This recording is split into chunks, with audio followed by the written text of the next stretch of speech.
先日、深夜2時くらいに駐車場に行くと、知らない2人がハイエースの陰に隠れたんですよね。私有地なので入っていること自体犯罪なのですが、怖いので一旦家に戻り、3階のベランダから外を見ると、車で逃げていきました。内装や外装のことばかり考えていましたが、盗まれてからでは遅いので、本気で防犯対策していこうと思い、いろいろ調べてみたのですが、防犯グッズって高いんですね。今回から全8回に分けて防犯対策していこうと思います。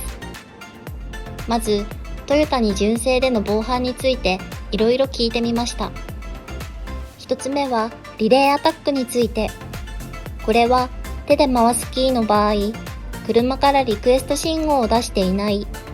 キーからもレスポンス信号を出していないので、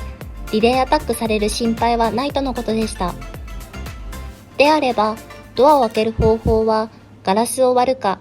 鍵を壊すとか、専用工具で開けた場合どうなるか聞いたところ、警報が鳴るそうです。しかし、注意しなければならないのは、リモコンではなく、鍵で閉めた場合は、警報が鳴らないそうです。そのため、鍵は必ずリモコンで閉めてくださいとのことでした。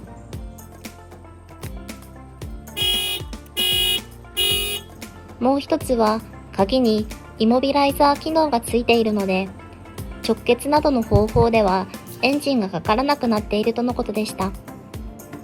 車を盗むとき、警報を鳴らなくする方法はあるんですかね。次に、どうやってエンジンをかけたり、イモビライザーを解除したりしているのか、いろいろ調べてみると、どうやらディーラーが車の故障診断をするために、車についている OBD2 コネクターに、泥棒が専用のイモビカッターとか、エンジンをかけられるような装置をつないで盗難していることが分かりました。確かに、この OBD2 コネクターに接続するエンジンスターターキットが販売されているので、理論上ここにアクセスすれば車が盗めることが分かりました。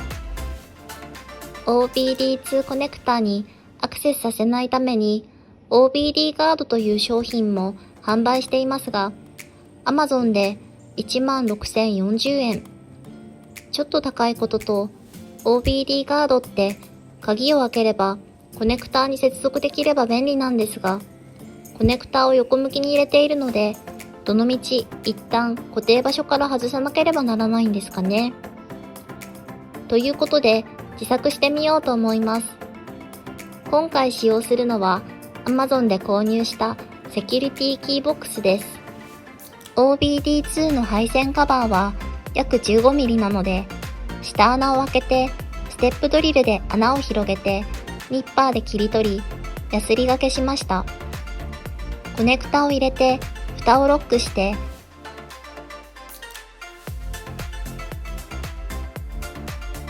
上のこういうところに引っ掛けて、こちらもロックします。